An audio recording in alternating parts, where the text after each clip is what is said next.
Sir मला म्हणजे मला हे विचारायचं आहे, की भारतीय तत्कालीन राजेशाही आणि आधुनिक जगातील लोकशाही याच्यातील फरक काय तुम्हाला सांगता येईल? मी सुरुवातीलाच म्हणालो, की एकतर भारतामध्ये प्रदीर्घ काळ सामंती व्यवस्था होती. तर सामंती व्यवस्थेमध्ये लोकांचे सिव्हिल राईट्स तर काही नसतात. सामंती व्यवस्थामध्ये या सिव्हिल राईट्सचे विषय किंवा व्यक्तिगत प्रगतीचे विषय किंवा अधिकाराचे विषय किंवा आता विषमता निर्मूलनाचे विषय हे दुय्यम विषय राहत आलेले आहेत. जगातल्या सगळ्या सामंती सिस्टीम जरी पाहिल्या तरी. भारत काय त्याला अपवाद नाही आणि भारत तर असा वैशिष्ट्यपूर्ण देश आहे. तर इथे जगाच्या सर्व जागतिक मानवी समूहामध्ये सगळ्यांच्या अगोदर आपल्याकडे माणसांचं कृत्रिम माणसांमध्ये विषमता निर्माण केली गेली आणि ऋग्वेदामध्ये 11 आणि 12 पुरुष सूक्त जे वर्णव्यवस्थेला जन्माला घालतात, त्या आधारे इथे ह्युमन चॉपिंग आर्टिफिशियली केलं गेलं. चॉपिंग हा डॉक्टर आंबेडकरांचा शब्द आहे, बाबासाहेबांनीच तो वापरलेला आहे. तर ह्युमन चॉपिंग आपल्याकडे जगात सर्व अगोदर झालं आणि ती एक विषमतेची एक परिस्थिती किंवा सिस्टीम आपल्या देशामध्ये त्याला फार त्याच्या विरोधामध्ये समाज उभा राहिलेला नाही आणि ती प्रॅक्टिसमध्ये ठेवलेली आहे. तर त्यामुळे राजे महाराजे छोटे छोटे संस्थानिक असा खचाखच या छोट्या छोट्या राज्यांनी भरलेला हा देश आणि समाज होता. आपण पाहतो की 47च्या वेळेला जेव्हा पार्टिशनची परिस्थिती आली तेव्हा देशामध्ये जवळपास 665 छोटे छोटे राजे होते. ह्या छोट्या छोट्या हे सगळे सामंती व्यवस्थेनेच जन्माला घातलेले राजे आणि रजवाडे होते. या 600-650 संस्थानिकांना आणि राजांना एकत्रित करून त्यांना ऑप्शन देऊन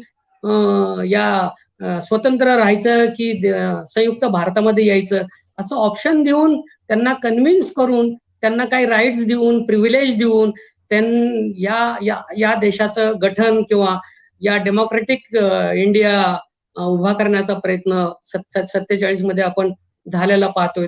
आणि निश्चितपणाने सामंती व्यवस्थेमध्ये कुठलेही लोकशाही अधिकार किंवा नागरिकांचे अधिकार किंवा त्या अधिकाराचा आग्रह असण्याचं काही कारण नाही.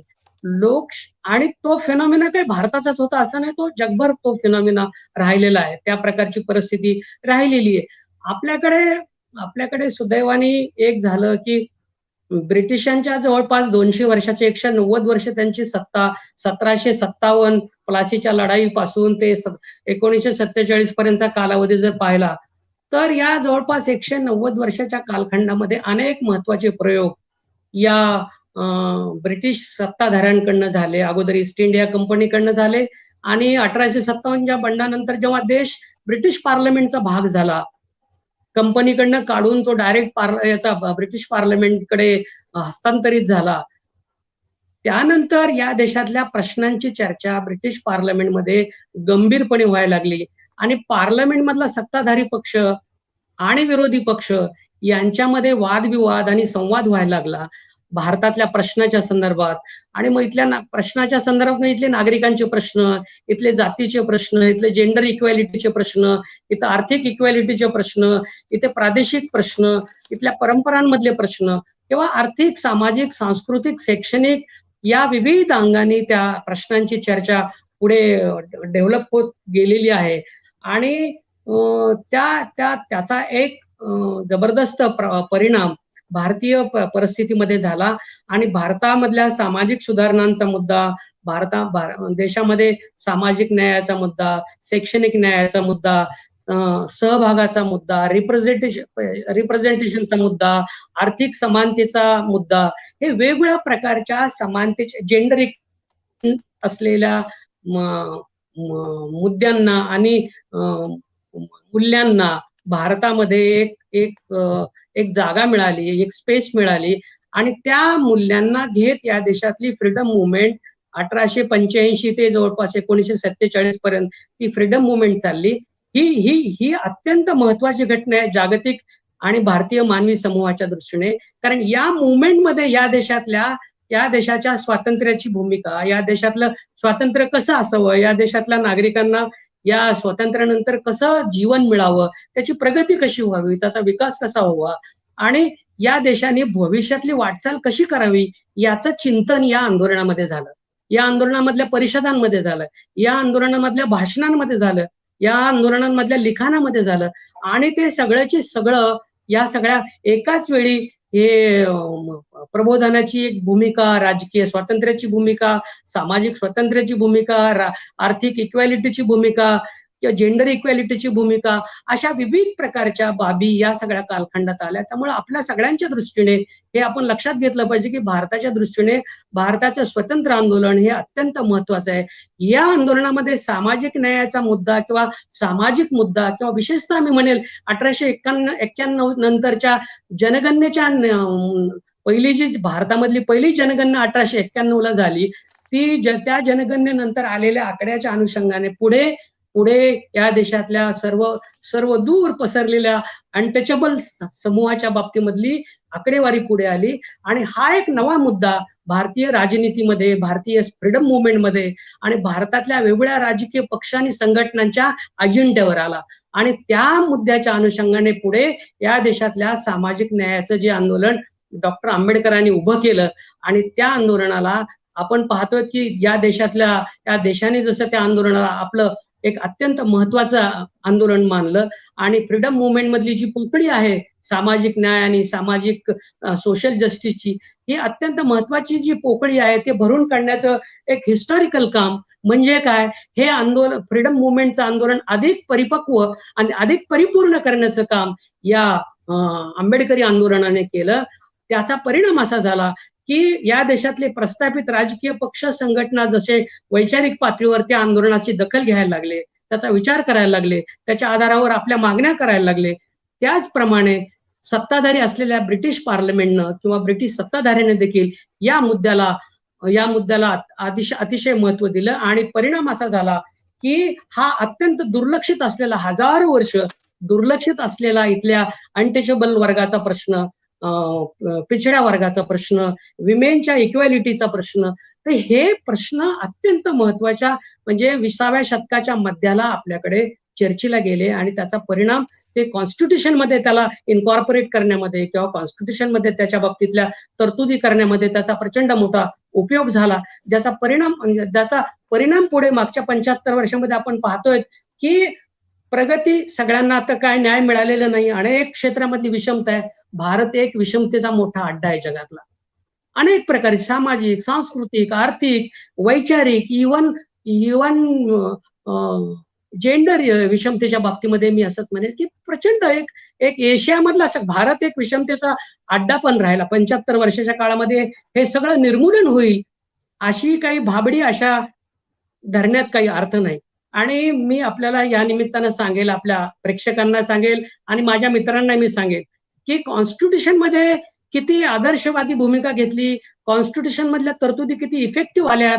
तर या कॉन्स्टिट्यूशन मधल्या ज्या तरतुदी आहेत किंवा जे सैद्धांतिक बाजू त्याच्यामध्ये आलेल्या आहेत, तर घटनेमधल्या या तरतुदींना जर सामाजिक राजकीय शक्ती मिळणार नाही तर पार्लमेंट आणि भारतीय सत्ताधारी वर्ग जो हितसंबंधांनी प्रचंड गठ्ठ बांधलेला आहे, इथले सत्ताधारी वर्ग स्वतःहून कॉन्स्टिट्यूशन मध्ये हे आर्टिकल आहे, आर्टिकल 21 आहे, आर्टिकल 15 आहे, 16 आहे किंवा 39 आहे, म्हणून कॉन्स्टिट्यूशन मधल्या सैद्धांतिक बाजी किंवा तरतुदींच्या आधारावर इंडियन स्टेट वागणार नाही.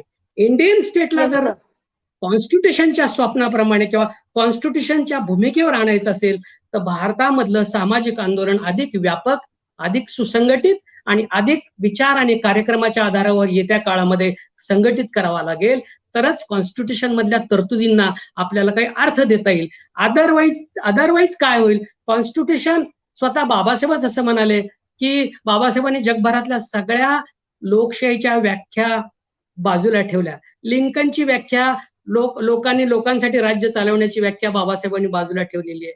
वॉल्टरची व्याख्या चर्चा करून सत्ता चालवणं किंवा राज्य चालवणं ही बाबासाहेबांनी बाजूला ठेवली.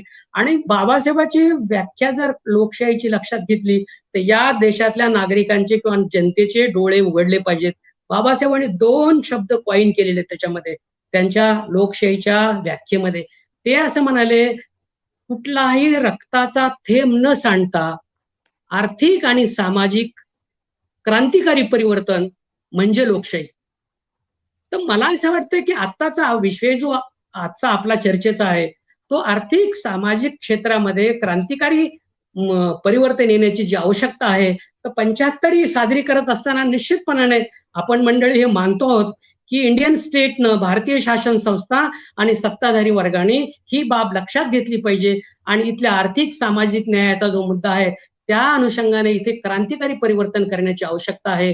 जे जे जे बाबासाहेबांनी लोकशाहीच्या संदर्भामध्ये म्हटलेलं की विदाऊट एनी व्हायलन्स हे सगळी क्रांतिकारी घटना घडली पाहिजे. म्हणून आर्थिक सामाजिक क्षेत्रामधलं मूलभूत चिंतन आणि मूलभूत परिवर्तन बाकी आहे आणि मी असं मानणाऱ्यापैकी आहे की हे आपण काहीतरी इतर बोलतात म्हणून काहीतरी कोणाला तरी दूषण देण्यासाठी आपण ही चर्चा करत नाही आहोत.